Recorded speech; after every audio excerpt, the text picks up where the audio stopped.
In the deep hollows of the Appalachian Mountains, from the Blue Ridge of Virginia down to the Great Smokies, there was once a woman in every community who knew how to heal.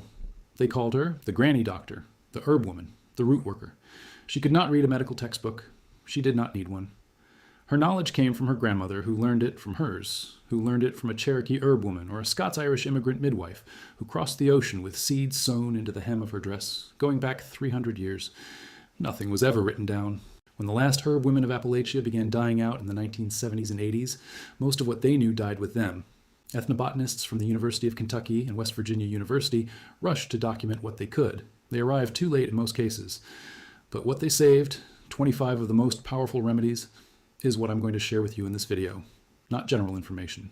Specific preparations, the exact leaves, roots, and barks used, and the conditions they treated. Most of these plants still grow wild in North America today. Most people walk past them every single day without knowing what they're looking at, thinking they're just weeds or roadside brush that needs to be cleared.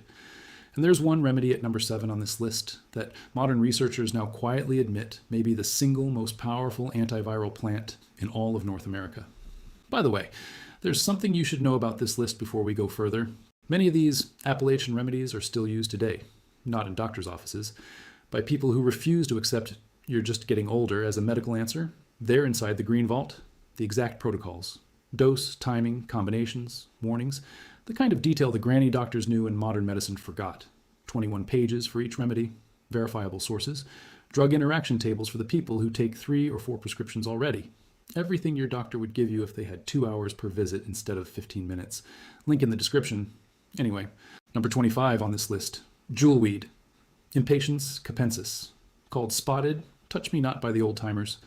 When you walked the trails of West Virginia or Tennessee in summer and brushed against poison ivy, you didn't go to the pharmacy. You looked for the orange trumpet flowers that almost always grew nearby. That was jewelweed. You crushed the stem between your fingers. A clear gel came out. You rubbed it on the exposed skin within the first hour. The reaction often stopped before it started.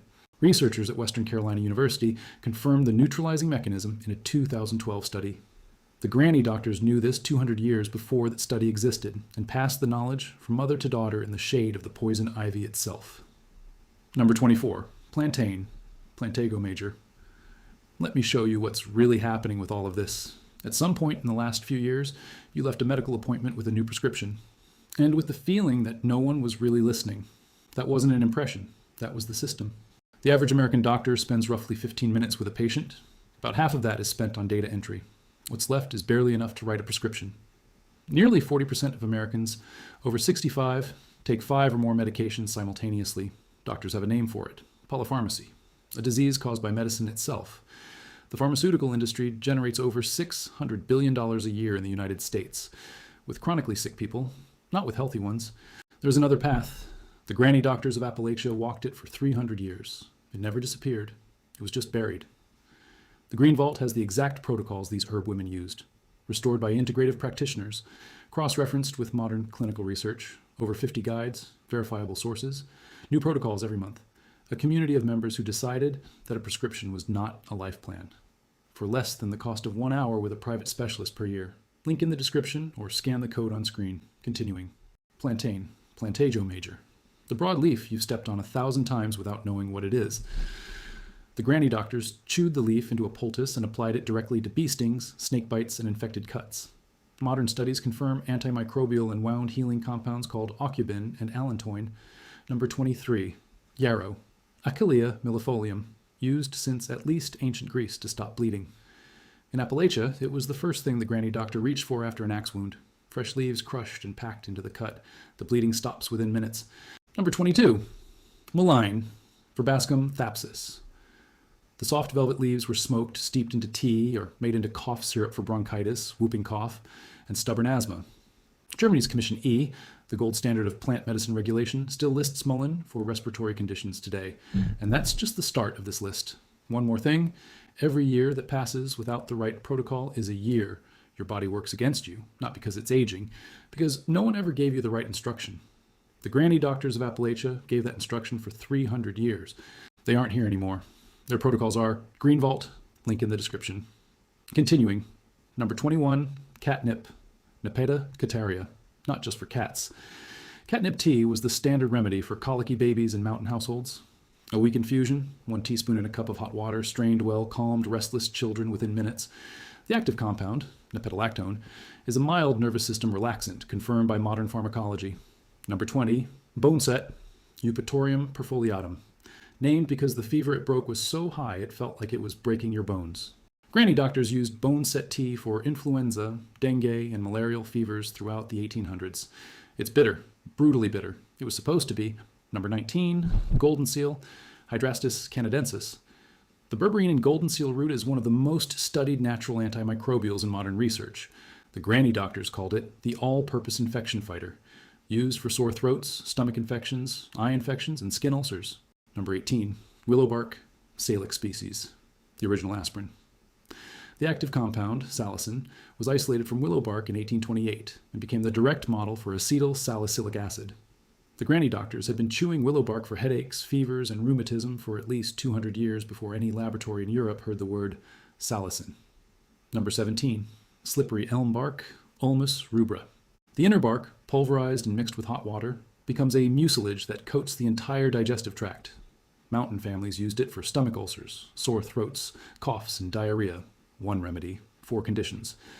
Number 16, wild cherry bark, Prunus serratina. The bark of the black cherry tree, boiled into a syrup with honey, was the cough medicine of Appalachia for 200 years. The compound responsible, prunicin, is a mild sedative to the respiratory reflex. Number 15, American ginseng, Panax quinquefolius. The wild root of the Appalachian forest, hunted by mountain men for generations, sold to Asia where demand was so high that ginseng hunting became a legal profession in West Virginia.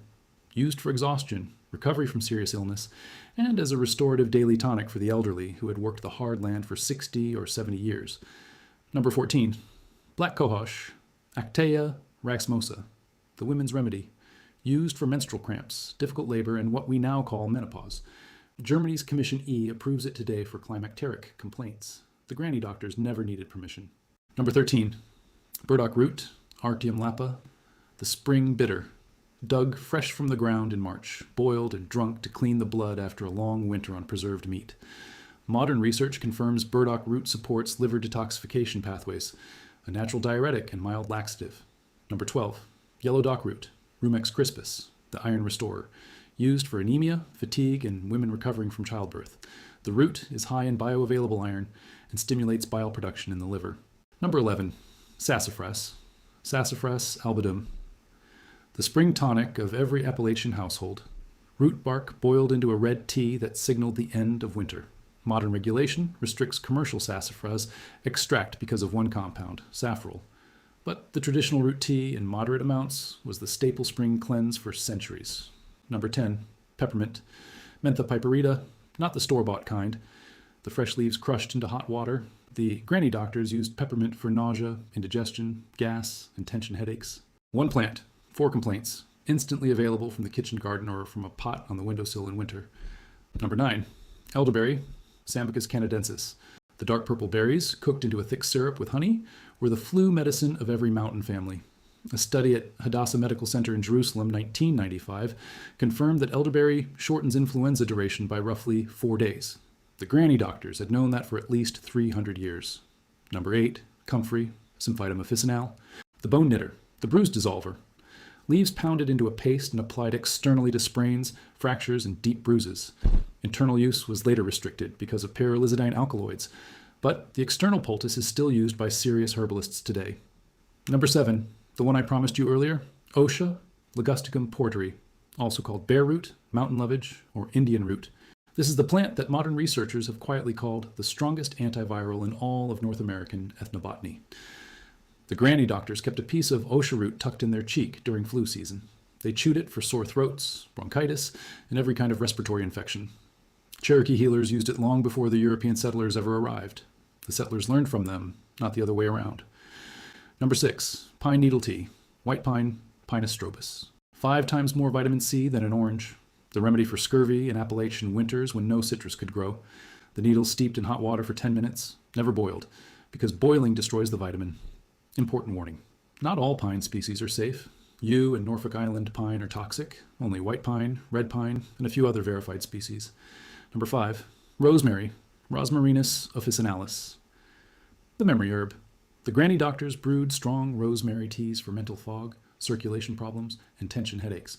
Northumbria University, 2013, confirmed rosemary vapor improves memory performance in controlled test subjects. The mountains knew this first. Number 4, passion flower, Passiflora incarnata, the nerve calmer, the sleep bringer, used for anxious children, insomniac grandmothers, and any nervous condition. Germany's Commission E approved passion flower extract for nervous restlessness, because it actually works. Number 3, chickweed, Stellaria media, the humble weed most gardeners pull without thinking.